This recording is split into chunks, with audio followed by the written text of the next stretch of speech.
can't be a Member of Parliament for 25 years and not have come across the British Chambers of Commerce working hard for businesses all over Britain. And on becoming Foreign Secretary, I quickly found out your global network of chambers, which I've relied on and worked with, working hard, of course, for businesses all over the world. And it's wonderful to have the opportunity to speak to you all today, and even more importantly, to get us working much more closely together in the years ahead.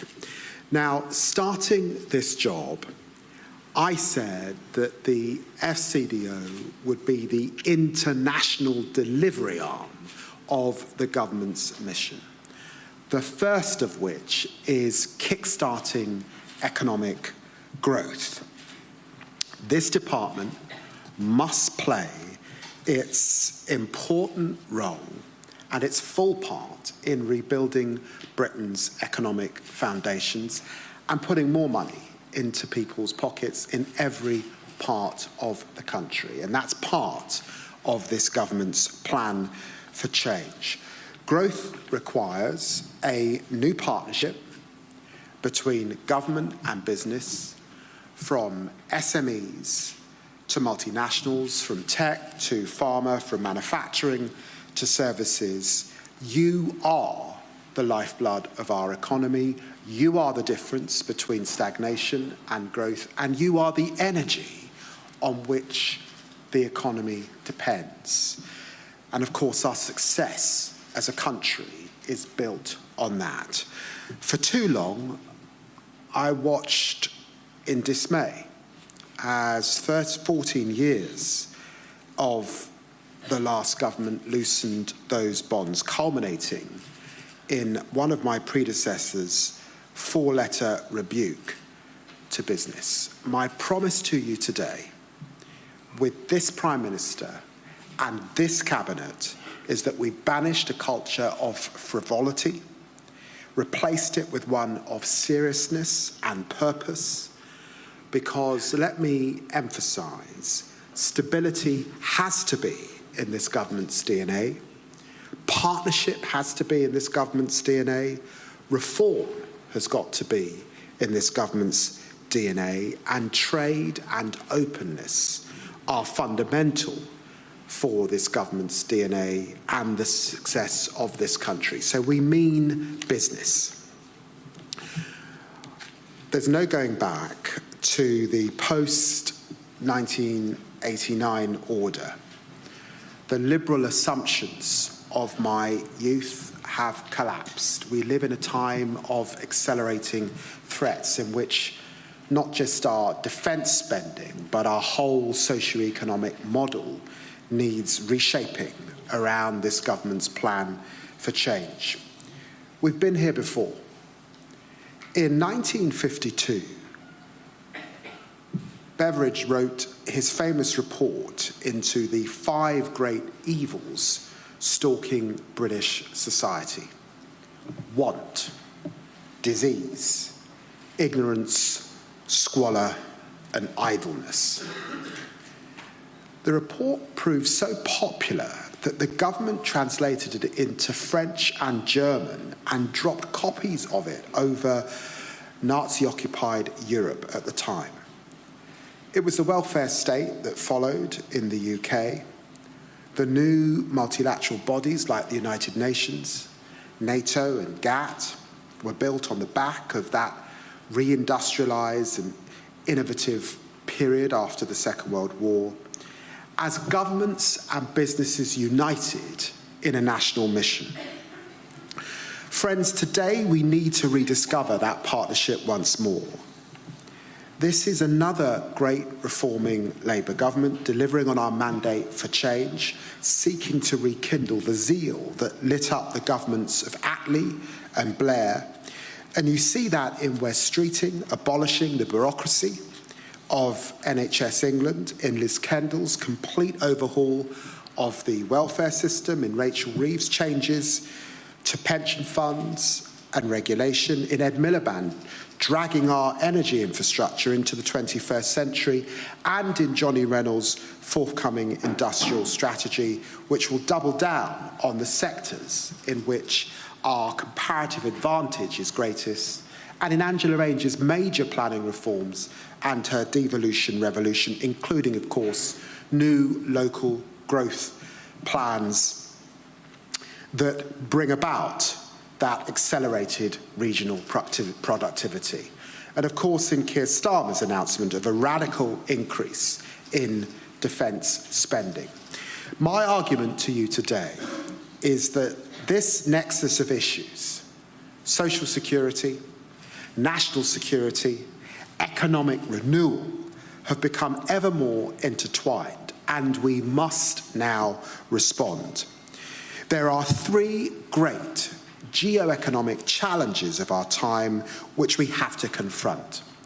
The first is that those multilateral rules and institutions built to manage the global economy are clearly under deep stress and threat. I'm a multilateralist, but I'm also a realist. There is no new WTO negotiating round in sight. No fully functioning system for managing trade disputes. Nowhere near enough speed to deliver climate finance to those most in need.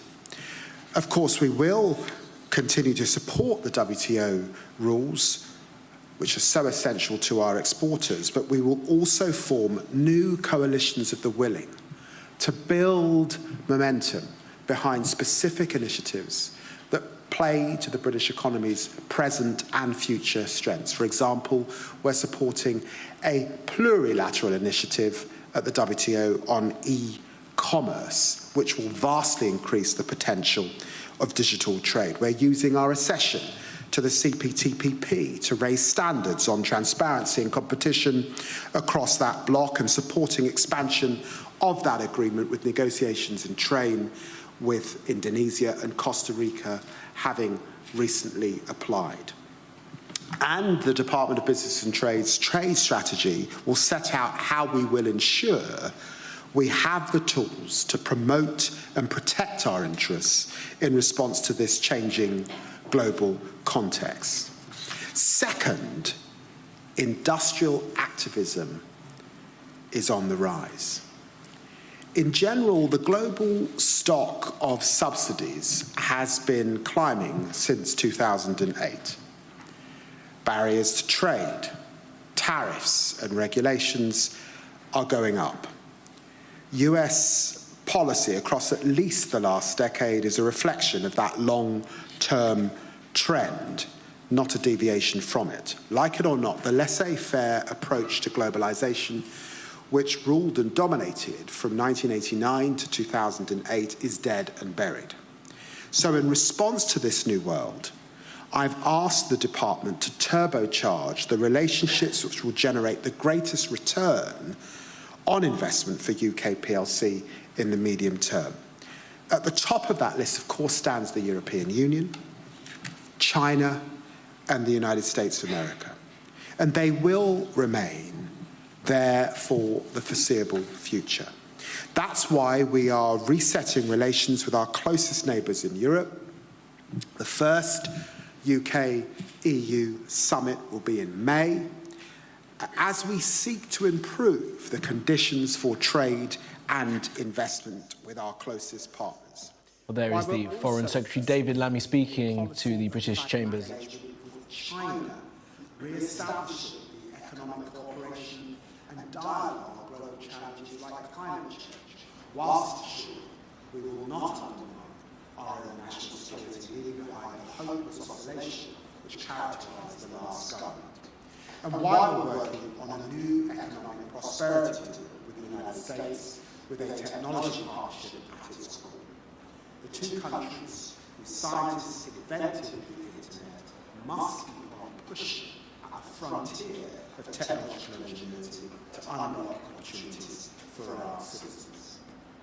But I challenge the department to look beyond the obvious and to prioritise those partnerships which will underpin our work and underpin John Reynolds' forthcoming industrial strategy. I've just returned from a visit to Japan with John Reynolds, where we held an economic so-called 2+2 dialogue that had previously only been held between Japan and the United States. It's a great example of a relationship that can soar to new heights through deeper diplomatic investment. Alongside Italy, our GCAP fighter jet program is progressing, generating thousands of high-end jobs across the UK. Jetco's manufacturing plant in Sunderland is expanding. Other Japanese businesses are expanding their investments right across the UK. And Japan's defence budget, now the fourth largest in the world, and a commitment to spend $7 billion on chip and quantum R&D offers untold potential for further collaboration. Thirdly, the future success of our nation depends on our ability to harness epoch-defining changes in emerging technology, in particular AI, like no technology before it. It will shape not just our economic prospects, but our national security, our welfare state, and the pace of our transition to a clean economy. And we are in a hyper-competitive race between nations and companies to reap the advantages. That means we have to get behind our institutions and businesses with far more energy and dynamism than before. You don't need me to tell you this. Technology is obviously at the frontier of our geopolitical environment. As we move from an era of AI towards artificial general intelligence, we face a period where international norms and rules have to adapt rapidly. It's absolutely essential that the UK, the US, and our allies, governments and companies work together ever more closely to win that technological race. And that requires us to back our thriving startup scene through our AI action plan, but also our work on the quantum industry, our world-leading economic institutions, and it means doubling down on our resilience, reducing supply chain vulnerabilities, and ensuring national security, particularly, and this forward the approach to driving growth in key sectors. With the National Security Investment Act well established and the Procurement Act coming into force last month, the UK has set out a framework for economic security.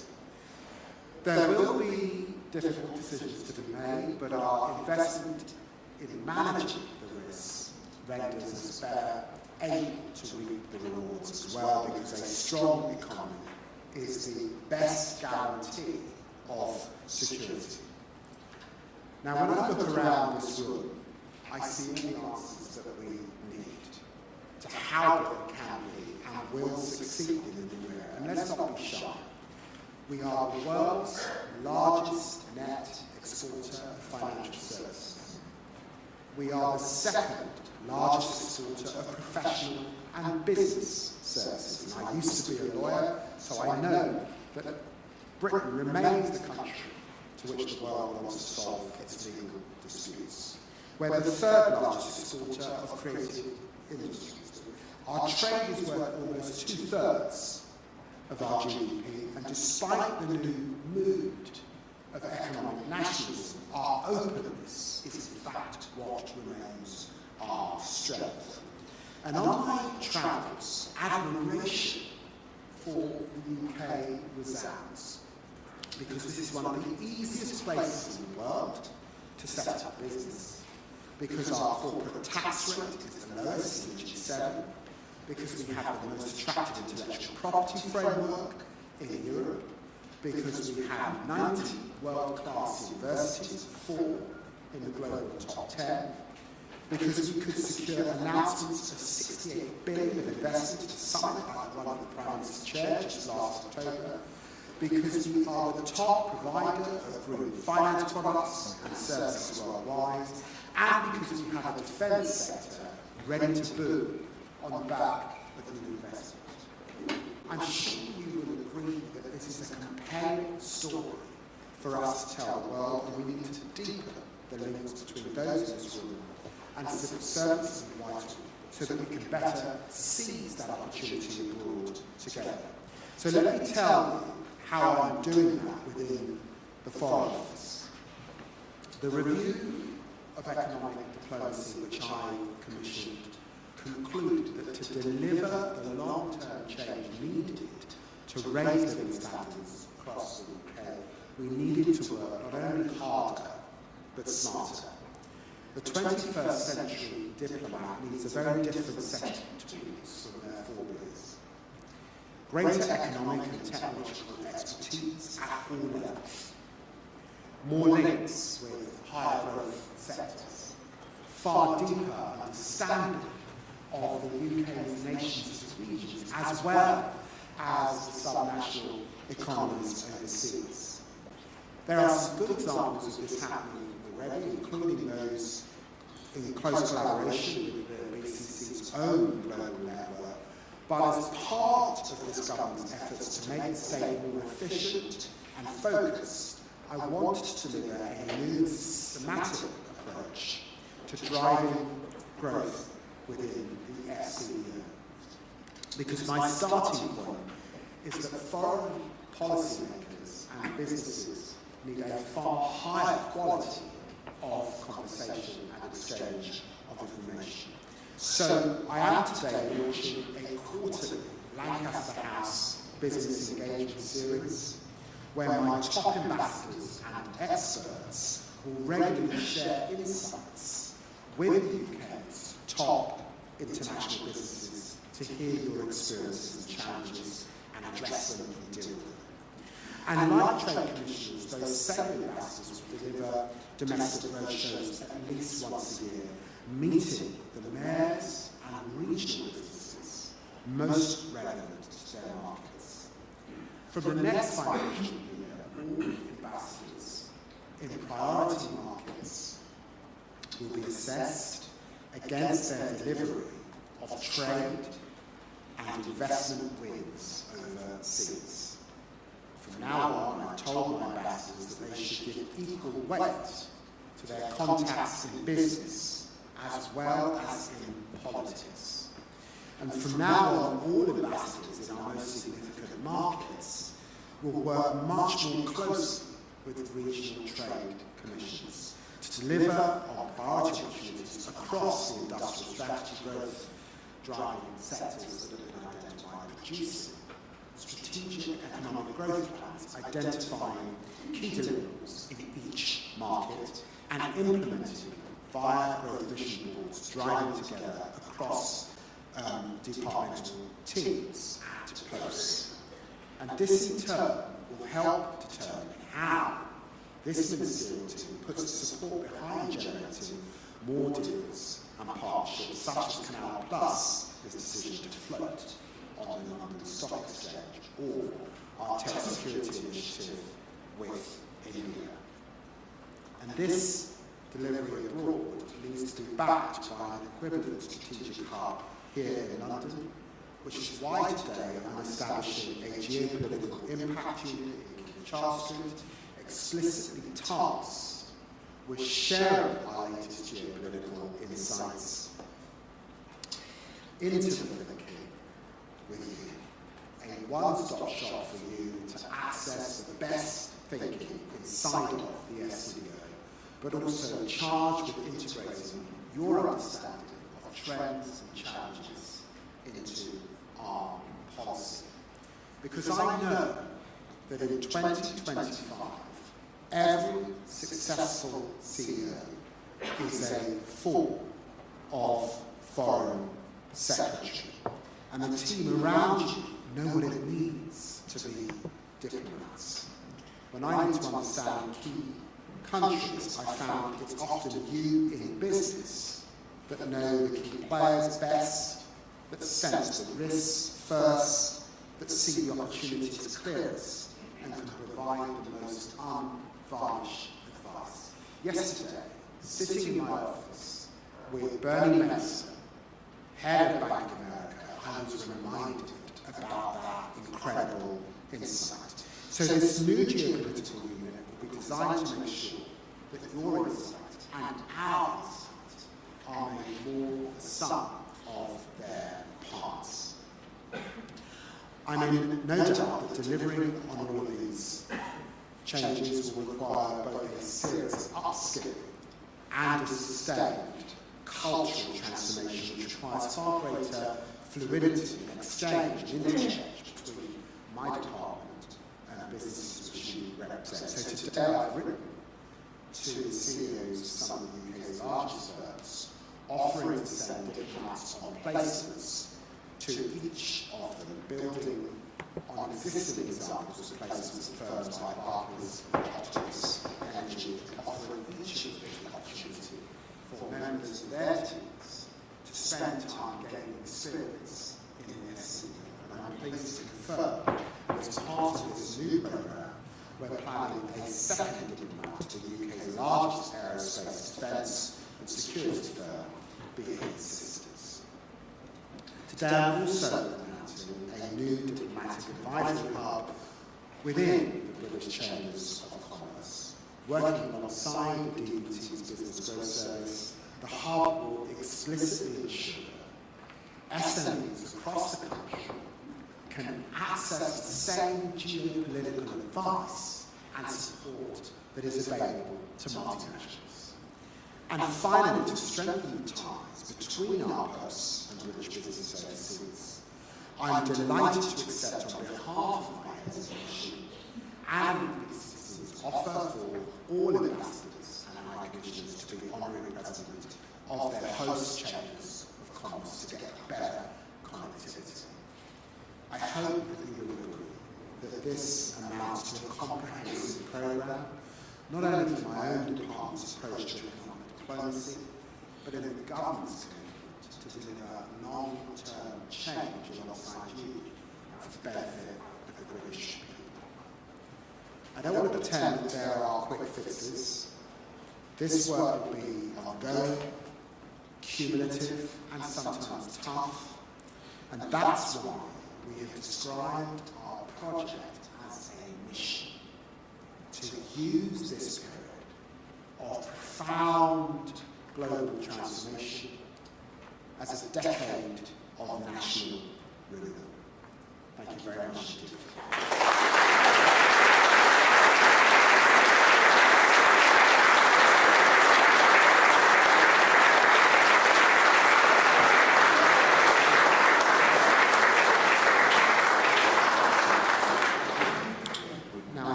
Questions. One from Shahad Khan at ITV. Shahad Khan from ITV News. Foreign Secretary, on the issue of Ukraine, are the proposals around a coalition of the willing pointless if Vladimir Putin continues to say that all military aid to Ukraine has to stop if there's to be a ceasefire? And a quick second question, if I may. Foreign Secretary, earlier this week you said that Israel had broken international law by stopping humanitarian aid from reaching Gaza. After Downing Street publicly disagreed, you've now changed your tune. You now say that you weren't being clear and that it's difficult to see how Israel's actions are compatible with international law. There's a slight difference there. Why have you changed your mind? And shouldn't you just tell us what you think? Well, look, I'm very pleased at the leadership role that we and our French colleagues have been able to play in ensuring that we can support Ukraine at this time. I was very pleased to see the joint statement from President Zelensky and the President of the United States just yesterday. My own belief is that we have to continue to put Ukraine in the strongest possible position to ensure that we get a serious negotiation. Now, I said a few days ago that Putin should simply accept an unconditional ceasefire. That was the plan on the table. Let's get on with it. What are we waiting for? And what we certainly can't do is give Putin a veto over the security architecture that will govern that peace. And of course that means that there must be a role for those of us in Europe and beyond that want to ensure that Ukraine has the ability to defend itself and to ensure that, as we saw in 2014, Putin is not able to come back for more a few years later. So what we want is an enduring peace, and that's what we'll continue to work on amongst that coalition and, of course, with our US partners. I said back in September, in making a very sober judgment on the basis of our export licensing regime, looking at the law, I had to make a judgment. Was there a clear risk that Israel might be in breach of international humanitarian obligations? And I made a judgment that there was a clear risk that they might be in breach. And for that reason, we did suspend arms sales that could be used in Gaza, and I stand by that decision today. I've said that 10 times in Parliament since, and I repeated that statement again in Parliament today. At this point in time, I am doing everything I can with partners. This is why I spoke to Secretary Rubio just yesterday about this. This is why I met with the EU High Representative Kai Kallas, raising issues around Israel and Gaza and a return to conflict. And I wish Steve Witkoff, the US envoy, the very, very best over the coming days as he seeks to get us back to that ceasefire. January brought a ray of hope in the hearts of many, both in Gaza and in Israel. We saw those hostages begin to come out. And I say again, a return to fighting sadly puts those remaining hostages at more peril, and you'll hear the hostage families saying that over the course of the last few days. I'm hugely concerned to see a British citizen wounded, charity worker in Israel overnight, and very concerned to see the tremendous loss of lives, worse than any other day in this conflict, and the amount of children that have lost their life as a result of the return to military care. So I'm urging all parties to step back and to get back to that ceasefire. Jessica Frank. Foreign Secretary, thank you. Jessica Frank-Keys from City AM. You've spoken about looking beyond the obvious with regard to diplomacy and trade within emerging markets around the world. Where do you think Britain most needs to focus this work to best secure our economic prosperity in the decades ahead? And can you put a figure on the amount of economic growth the FCDO hopes to create before the next election? And I have to ask, how can the City of London contribute to that? Thank you. Well, look, thank you very much. I said in my speech that it remains the case that our biggest trading partner is the European Union, and therefore the work that we are putting in alongside our European partners as we head towards that summit in May is hugely important for our future prosperity. Our relationship with the United States, of course, and we are in discussion following that very good meeting between Prime Minister Starmer and President Trump. We are in discussions with them about a new economic agreement to work on a future agreement that builds on technology and work that we can do together, given our power of technology in both of our economies particularly. And as I said in my speech, it was also important to begin an economic dialogue once more with China, and that's why it was so important. Chancellor Exchequer visited, and that I was able to visit in the autumn, and then receive a visit from the Chinese Foreign Secretary to King's Charles Street just a few weeks ago. We've got to move away from this ping pong that we saw under the last government. There are areas where we must cooperate. There are areas, of course, where we will compete, and there are areas where we will challenge, but we can continue to build on our trading relationship. And the detailed work is going on in the department to look at these new hinge markets that are so important to our future economy, Clearly, India is hugely important. There are countries in the Gulf, but there are emerging economies like Indonesia, where we've got to play a greater role. What I said is, for the first time, our ambassadors and our missions in these key markets will have KPIs that contribute to our economic growth, and that won't be unknown to many of the businesses represented in the room. I want to ensure that the SEO is absolutely the engine of delivering growth as a central mission on behalf of this government. And the city can play a huge role in supporting us and taking part in the initiatives I announced. I do want our diplomats spending more time in your businesses and you spending more time with us. I do want our ambassadors being far better connected to your businesses that work overseas and indeed in this country. The work that Martin Donnelly did for me on economic diplomacy is hugely important, reminding us that we aren't just there to understand the world.